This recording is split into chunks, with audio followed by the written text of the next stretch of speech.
나에게 일어난 단 하나의 사실이라는 제목으로 하나님 말씀 증거하도록 하겠습니다. 심리학 실험 중에 아주 유명한 실험이 있습니다. 보이지 않는 고릴라라는 시험에 대해서 여러분 들어보셨어요? 6사람이 있습니다. 그 6사람 중에 3명은 하얀 옷을 입히고 3명은 검은색 옷을 입힙니다. 그리고 각 팀에게 농구공을 하나씩 주는 거예요. 그리고 이 사람들이 몇 번씩 패스를 하는지 하얀색 옷을 입은 사람들의 패스 횟수만 세어보아라 라고 말을 합니다. 이제 6사람이 막 엉켜가면서 검은색 팀은 검은색 팀끼리 하얀색 옷을 입은 사람들은 하얀색 사람끼리 막 공을 주고 받습니다. 그리고 마지막에 물어요. 몇 번 패스했습니까? 정확히 15번 패스를 했습니다. 그런데 이 실험이 그것을 알기 위한 것은 아니고 그 패스하는 중간에 검은색 탈을 쓴 고릴라가 걸어 나옵니다. 그리고 가운데서 가슴을 여러 번 치고 퇴장을 하거든요. 무려 9초 동안 그 고릴라가 나와서 퇴장하는 데까지 9초가 걸립니다. 그런데 그 실험에 참여한 사람들 중 절반이 고릴라가 나왔다가 들어가는 것을 보지 못했다라는 거예요. 이유는 간단하죠. 내가 집중하고 있는 것에 너무 몰두한 나머지 다른 것은 시야에 들어오지 않았다라는 거예요. 그게 검은색 고릴라인지 검은색 공을 돌리는 사람인지는 중요하지 않았던 것입니다. 나는 흰색만 보았기 때문에 지나가는 그 고릴라를 보지 못했습니다. 내가 보고 있는 목표에 집중하다 보니까 눈앞에 있는 다른 것을 놓쳤다라는 것이죠. 우리가 또한 심리학 용어 중에 확증 편향이라는 단어가 있습니다. 요즘에 이 정치적인 견해를 이야기할 때 이런 확증 편향이라는 단어를 꽤 많이 사용하는 것 같아요. 내가 보고 싶은 것을 보고 내가 듣고 싶은 것을 듣는다는 것입니다. 내가 가진 틀에 맞지 않다면 그것이 진실이라고 한들 받아들이지 않는다는 것입니다. 그 진실을 인정하지 않아요. 도리어 화를 내고 외면해버리는 현상, 이것이 확증 편향이라고 합니다. 여러분, 이러한 현상이 우리가 오늘 함께 나눌 요한복음 9장에도 뚜렷하게 나타나는 것을 볼 수 있습니다. 우리는 지난 시간에 예수님께서 맹인애가 행하신 그 기적을 함께 나눴습니다. 오늘 본문은 그 이후의 이야기입니다. 눈을 뜬 사람을 바리새인들이 불렀습니다. 데리고 오라. 그래서 그들 앞에 이제 막 눈을 뜬 그 사람이 서 있게 된 것이에요. 평생 어둠 속에 있다가 이제 눈을 뜨고 빛을 보게 됐습니다. 그런데 내가 스스로 기뻐할 시간도 없이 끌려갔어요. 그리고 그 기적을 보았던 그 사람들도 기뻐하지 않는 모습입니다. 오히려 바리새인들은 화가 머리 끝까지 난 상태인 것 같습니다. 그들은 이미 확증 편향된 시선에 갇혀서 한 사람이 평생 꿈꾸던 그 기적을 맛보았음에도 불구하고 같이 감동해 주거나 같이 기뻐하지 못하는 모습입니다. 놀라지도 않습니다. 그리고 자신들이 지금까지 지키고 살아왔던 규칙을 들이댑니다. 그 규칙이라는 틀에 갇혀서 그 사건을 잘못된 시각으로 바라보게 된 것이죠. 그들이 주목하고 있는 것은 무엇이었는가를 여러분 14절에서 찾아볼 수 있는데요. 예수께서 진흙을 이겨 눈을 뜨게 하신 날은 안식일이라. 그리고 15절, 그들은 상황을 전부 알고 있었지만 다시 묻습니다. 당신 어떻게 보게 된 거야? 여러분, 마치 이 장면이 법정의 한 장면 같아요. 눈을 뜬 사람에게 이 바리새인들이 빙 둘러서서 그를 다구치고 있는 것입니다. 그가 말해요. 그 사람이 내 눈에 진흙을 발랐습니다. 그리고 그가 말한 대로 실로암 가서 씻었더니 눈이 떠졌습니다. 보게 되었습니다. 라고 대답해요.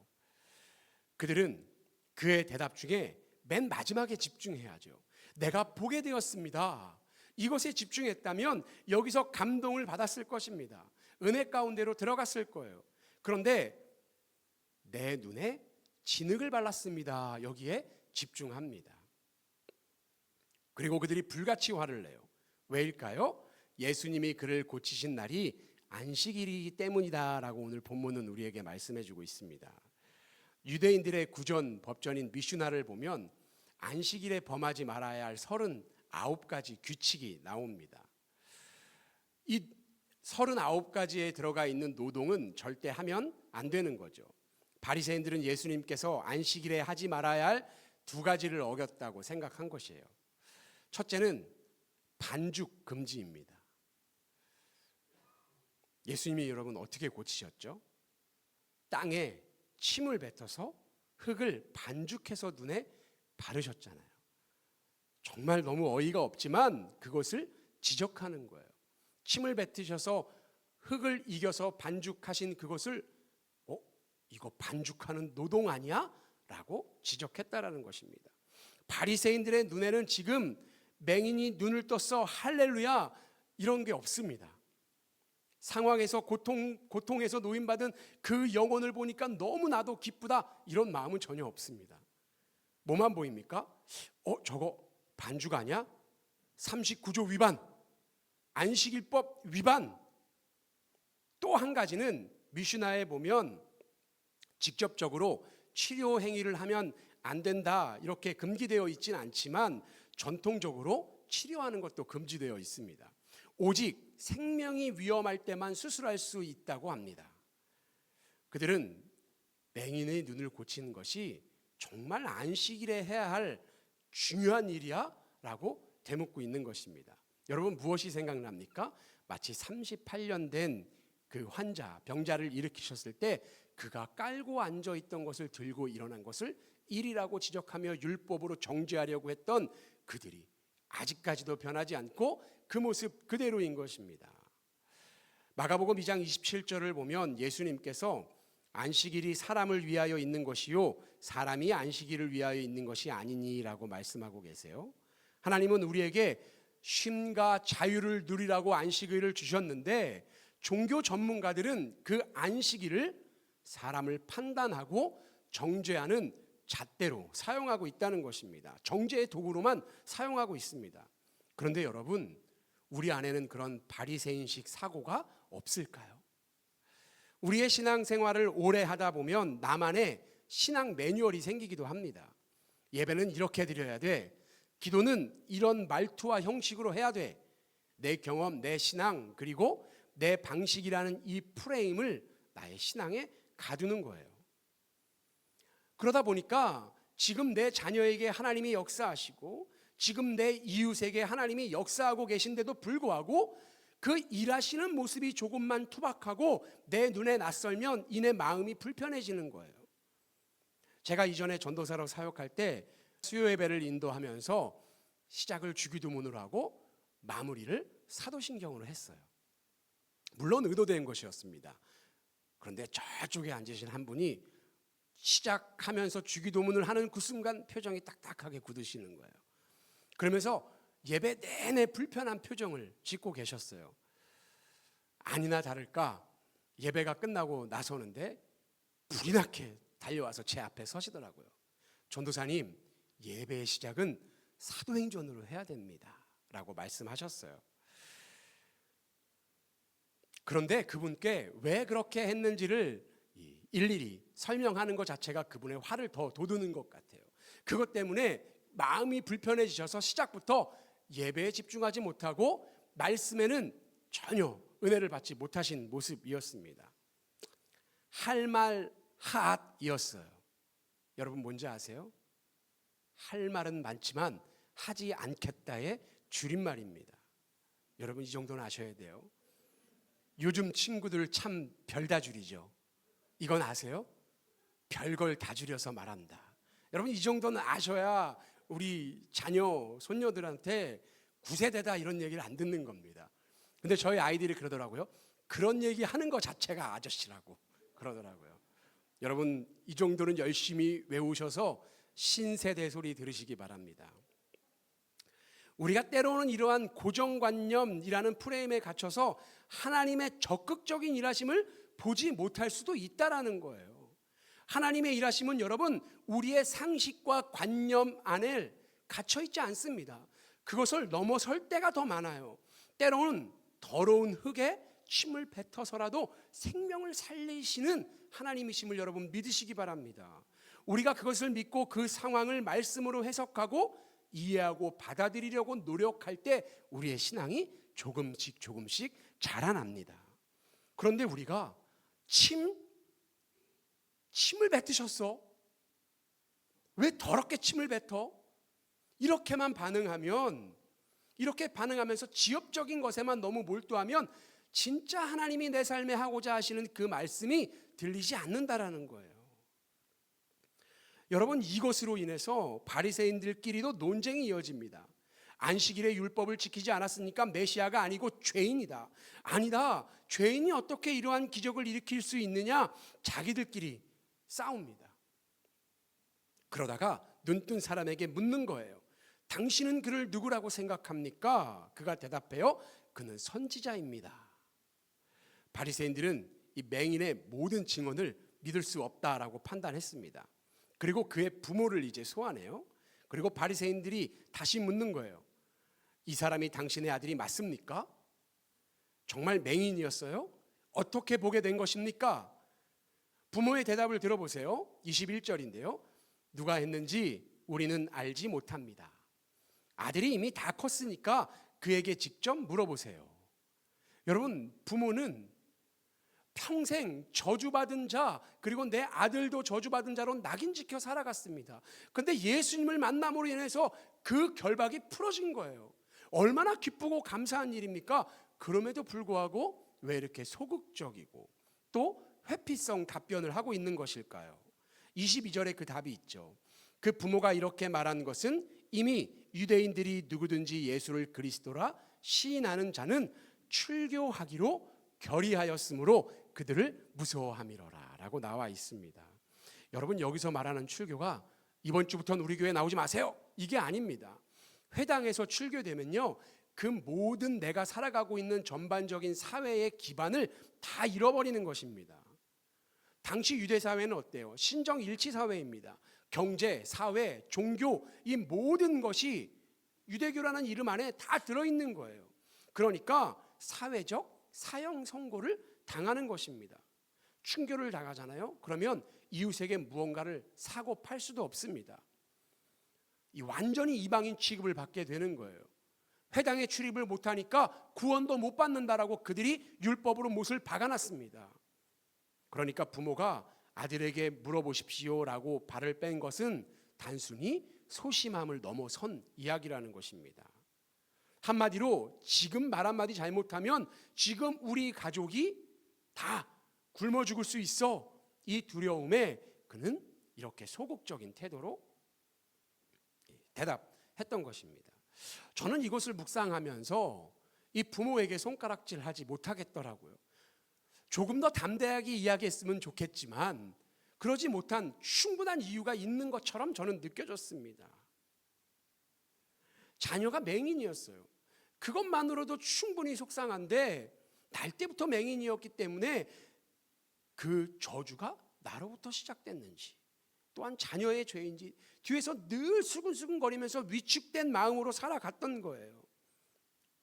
그렇게 몇십 년을 살아가다 보니까 나의 마음엔 나의 의사를 표현할 용기 자체도 이미 없어진 그런 상태가 아니었을까 하는 생각이 들었습니다. 그런데 여러분, 이들이 비겁함을 우리가 손가락질 할 것이 아니라 이들은 누구의 증언을 통해서 이제 변화될 사람들입니까? 눈뜬 맹인을 통해서 변화될 사람입니다. 그가 하나님을 고백하고 내가 만난 하나님을 전할 때 그 소극적이던 그 부모들이 변하게 될 줄 믿습니다. 이 다음 스텝은 만난 사람의 몫이라는 거예요. 그가 내가 만난 하나님을 전심으로 전할 때 그의 가족들이 변화된다라는 것입니다. 여러분, 내가 먼저 가정에서 먼저 구원받고 믿기 시작하셨습니까? 하나님이 우리에게 맡겨주신 그 사명인 줄 믿으시기 바랍니다. 이 장면이 여러분 마치 드라마의 한 장면 같지 않으세요? 저는 그렇게 느껴졌어요. 누군가를 정죄하려고 이 힘 있는 사람들이 힘없고 가난한 한 사람을 가운데 놓고서 막 다그치는 모습입니다. 유도 신문을 하는 거예요. 말해, 우리가 다 알고 왔어. 그는 죄인이지. 내가 원하는 대로 한마디만 해, 얘만 해. 그러면 너는 자유야. 이런 장면인 것 같아요. 그런데 집요하게 협박하고 회유하는 바리새인들을 향해서 그가 하는 대답이 아주 통쾌해요. 25절인데요. 우리 다 함께 한번 읽어보겠습니다. 25절 함께 읽겠습니다. 시작. 대답하되 한 가지 아는 것은 내가 맹인으로 있다가 지금 보는 그것이니이다. 당신들이 말하는 복잡한 신학, 율법, 조항 나는 잘 모르겠습니다. 하지만 내가 아는 한 가지, 내가 경험한 사실이 있습니다. 내가 몇십 년 동안 캄캄한 어둠 속에서 저주받은 자로 낙인 찍히며 살아가다가 그가 내 눈을 만지시는 그 순간 나는 보게 되었고 지금 당신들의 얼굴들을 또렷이 보면서 말하고 있다는 그것입니다. 이것이 내가 경험한 하나님, 내가 부인할 수 없는 사건입니다 라고 고백했다라는 거예요. 그의 고백은 여기서 그치지 않거든요. 32절 33절인데요. 창세 이후로 맹인으로 난 자의 눈을 뜨게 하였다함을 듣지 못하였으니 이 사람이 하나님께로부터 오지 아니하였으면 아무 일도 할 수 없으리이다. 아멘. 하나님이 누구신지 정확히 말하고 있다라는 거예요. 여러분, 우리가 이 맛에 드라마 보는 거 아닙니까? 아니죠. 이 맛에 하나님 믿는 거예요. 맹인이었다가 빛을 만나서 앞을 보게 된 자, 이 사람의 고백이 여러분 너무나도 놀랍게도 요한복음에서 계속해서 요한이 강조하고 있는 그것입니다. 내가 만난 예수님은 하나님이시다. 빛이시고 생명을 가지고 계시다라는 거예요. 사랑하는 성도 여러분, 여러분 이것이 간증인 줄 믿으시기 바랍니다.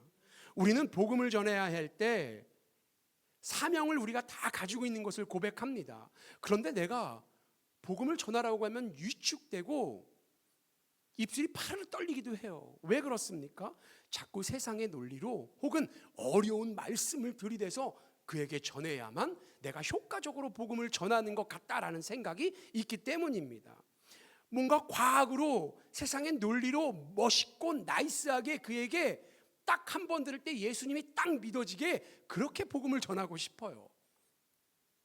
그런데 오늘 말씀을 보니까 우리는 변호사가 아니라 증인이구나 하는 것을 깨닫게 하는 것 같아요. 증인은 여러분 어때요? 본대로만 말하면 되는 거예요. 나는 신학은 잘 몰라요. 하지만 내가 우울증으로 죽고 싶은 그 순간 예수님이 내 마음을 찾아오셔서 나를 살려주셨습니다. 우리 가정이 다 깨져서 지옥 같았는데 말씀이 들어가니까 우리 가정이 살아났습니다. 이렇게 내가 만난 하나님을 고백할 때 살아계신 하나님이 증거되는 것을 여러분 믿으시기 바랍니다. 우리는 그저 내가 만난 하나님을 전하면 그만이에요. 그 뒤는 누가 하세요? 하나님이 하시고 성령님이 하시는 줄 믿습니다. 여러분, 심지어 이 맹인은 나중에 바리새인들을 향해 약간 조롱 섞인 이 말투로 그들에게 묻기까지 합니다. 27절이죠. 아니 내가 아까 말했는데 왜 자꾸 물어봅니까? 당신들도 그분의 제자가 되고 싶어서 물어보는 겁니까? 라고 되뇌입니다. 참 순진한 친구죠. 그런데 한편 대단하지 않습니까? 가진 것 없던 거지가 자기가 저주받았다고 손가락질 당하던 그가 당대 최고의 지성을 자랑하는 그 권력자들 앞에서 당당하게 묻는 거예요. 아, 당신들도 제자가 되고 싶은 겁니까? 참 순진한 친구죠. 담대하게 외친 기가 여러분 어떻게 되었을까요? 34절이죠. 내가 온전히 죄 가운데 나서 우리를 가르치느냐 하고 이에 쫓아내어 보내니라. 네, 여러분 사회생활 해본 적 없는 우리 친구는 눈치 없이 꼬박꼬박 상사한테 말대꾸 하다가 그렇게 쫓겨났어요. 그는 평생 소원이었던 눈은 떴어요. 그런데 여러분 그의 처지가 이전보다 더 안 좋아졌다라는 거예요. 이제는 사회에서 내쫓기는 것은 물론이고 부모에게까지 멀어져서 버림받았습니다. 외면당했습니다. 친구도 이웃도 그를 받아주지 않아요. 예수님 때문에 눈을 떴는데 예수님 때문에 그 대가로 인해서 철저한 외톨이가 되었다라는 거예요. 여러분 정말 놀라운 것은요, 우리가 이게 믿어져요. 예수님 잘 믿으면 고난당해, 이건 믿어진다라는 거예요. 우리가 예수님을 믿는다고 고백하고 때로는 예배를 통해 말씀을 통해 기도를 통해 우리의 마음에 감동이 밀려옵니다. 당장 뛰어나가서 예수님을 전하고 싶어요. 그런 마음이 들 때가 있거든요. 그때 여러분 아차 싶은 거예요. 그 뜨거운 마음 가운데 얼음 주머니를 올려놓습니다.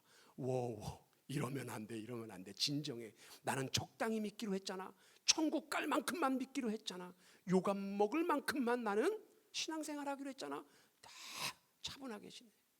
그리고 다시 세상 속에 들어가서 세상 사람처럼 살아가는, 여러분 그 모습이 우리의 모습은 아닙니까? 거기까지만 믿어지니까 우리가 그렇게밖에 행동할 수 없었다라는 거예요.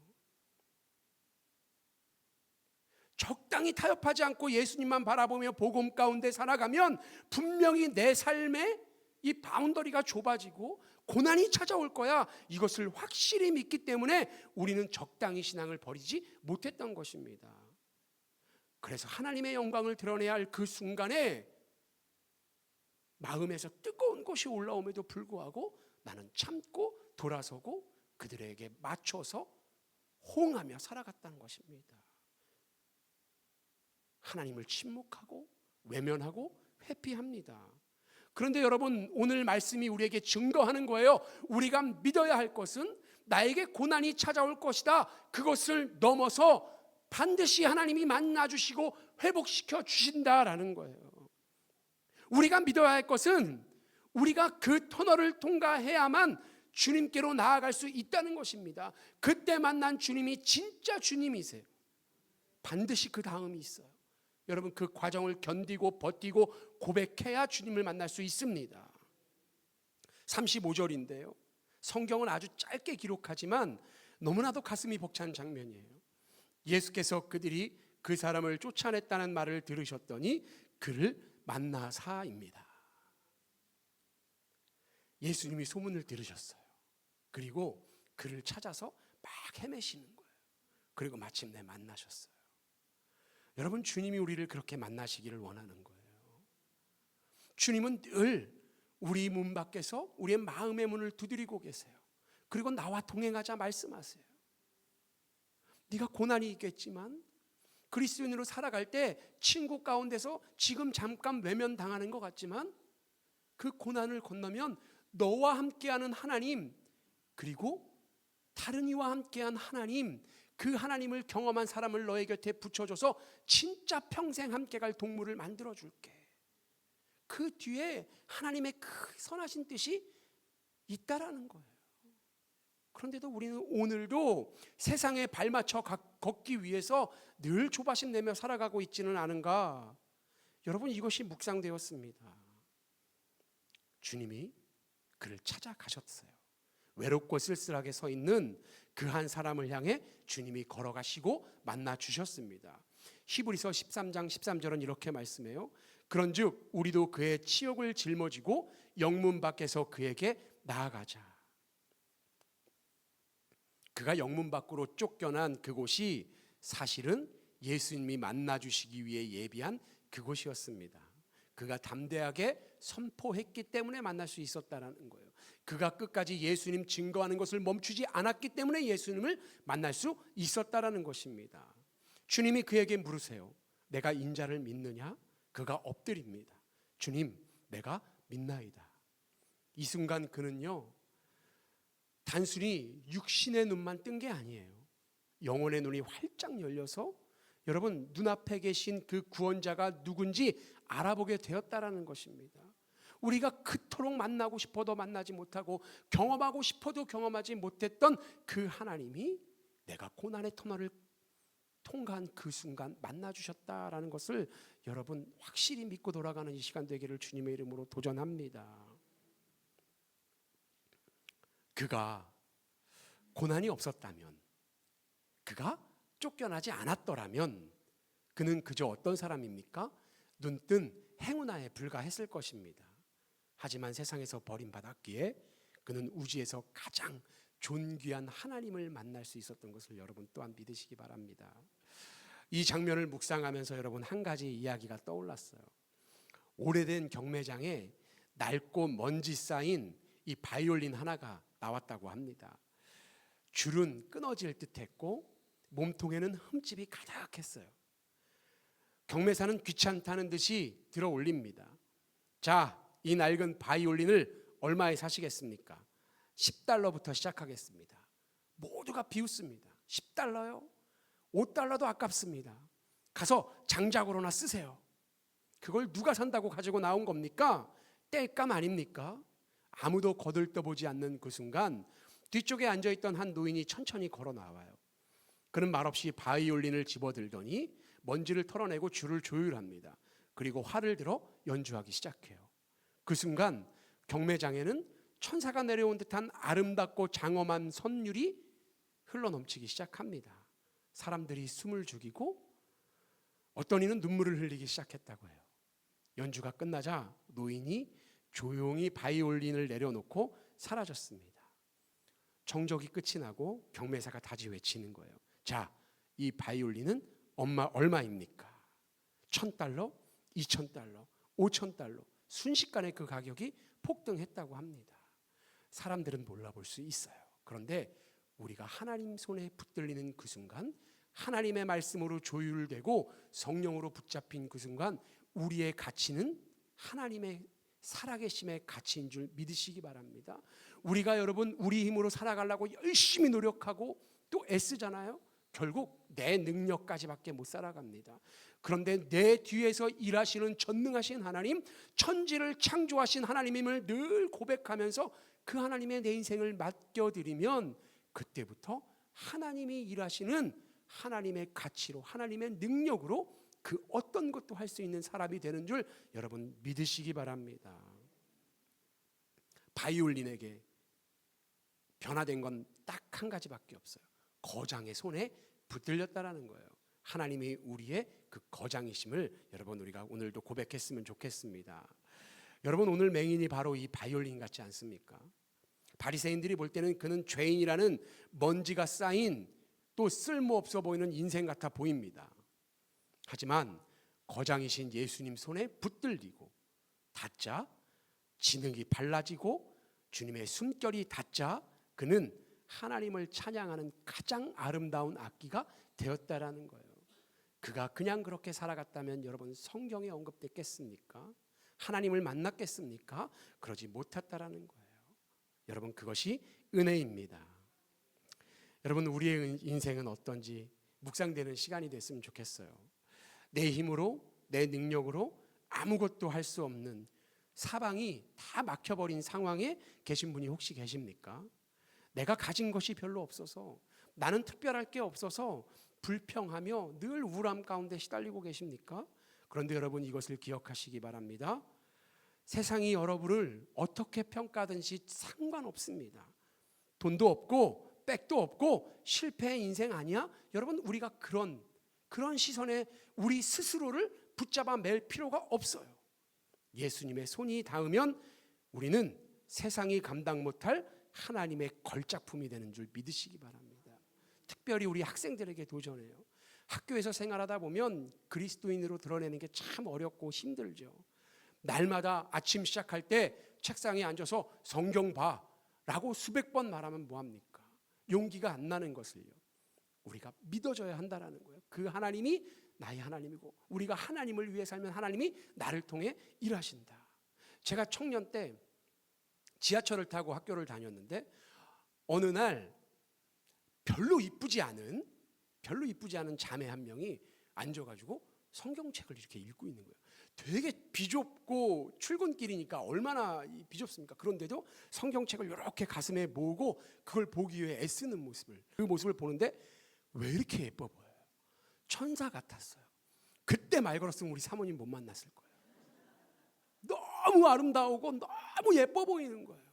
근데 그때 제가 엄청 충만할 때였어요. 날마다 주님이 동행해 주셔서 하늘도 예뻐 보이고 꽃도 예뻐 보이고 사람도 예뻐 보일 때 우리가 그렇게 살아갈 때 그런 사람 만나는 줄 여러분 믿으시기 바랍니다. 어쩌면 우리는 흰 옷 입은 사람들에게 집중하느라고 하나님이 나를 통해 일하시는 그 검은 고릴라 같은 그 일하심이 안 보일 수 있습니다. 그런데 주님이 오늘도 문 밖에 서서 우리에게 두드리시는 거예요. 나와 함께 동행하자.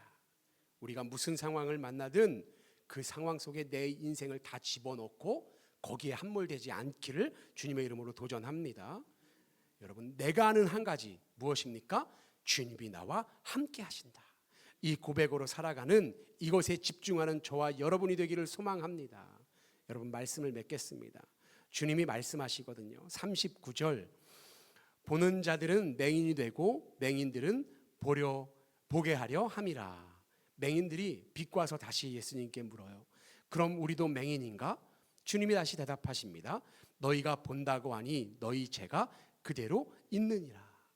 여러분, 이 시대에 가장 무서운 영적 질병은요, 모르는 것이 아닙니다. 나 다 알아 라고 착각하는 교만이라는 거예요. 나 신앙생활 30년 했어, 나 목사야, 나 장로야, 성경 내가 얼마나 많이 읽었는데 다 알지. 이 안다라는 확신이 오늘 내 삶에 찾아오시는 예수님을 거부하고 있는 도구로 사용되고 있고 또 담이 될 수도 있다라는 거예요. 오늘 우리는 선택해야 돼요. 세상의 불이익이 두려워서 나는 예수님을 모릅니다 하고 숨어버리는 비겁한 사람으로 남을 수도 있고요, 자기 의와 지식에 갇혀서 남을 정죄하는 눈먼 바리새인으로 살아갈 수도 있습니다.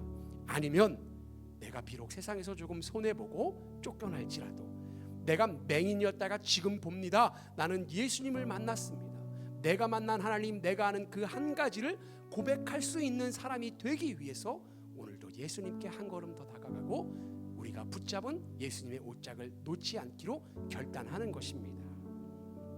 우리가 영문 밖에 나아가 빈들인 그곳에서 늘 주님과 동행함으로 친밀히 교제함으로 하나님이 주시는 영적 가치를 가지고 살아가는, 그래서 내가 아는 한 가지를 늘 고백하며 살아갈 수 있는 저와 여러분이 되기를 주님의 이름으로 도전합니다. 기도하겠습니다. 하나님, 우리는 눈을 뜨고 산다고 고백하지만 정작 봐야 할 주님의 일하심, 주님의 전능의 손은 보지 못할 때가 너무나 많습니다. 내 경험, 내 지식, 내 체면 때문에 주님의 일하심을, 내가 제안했던 우리의 교만을 용서하여 주옵소서. 우리는 늘 예배를 통해 주님을 따르는 삶을 살리라 다짐하지만 삶의 자리에 서보니 부모로서 믿음의 본을 보이며 살아가는 것이, 또한 직장에서, 학교에서 하나님이 주시는 비전을 품고 믿음으로 버티며 살아가는 것이 때로는 혼란스럽고 버거울 때가 있음을 고백합니다. 오늘 선포된 말씀을 붙들고 삶의 자리에서 믿음으로 살아가길 다짐하는 모든 이들의 삶 가운데 주여 찾아가 만나 주옵소서. 그 외로움과 쓸쓸함의 자리 가운데 찾아오셔서 내가 너를 안다, 내가 너를 믿는다 말씀함으로 새 힘을 얻고 영적 시야를 가지고 살아가는 인생 되게 하여 주옵소서. 우리의 인생에 찾아오셔서 거장의 손길이 닿는 바이올린처럼 주님의 손에 붙들려 가장 아름다운 소리를 내는 삶이 되게 하여 주실 줄 믿습니다. 예수님의 이름으로 기도합니다. 아멘.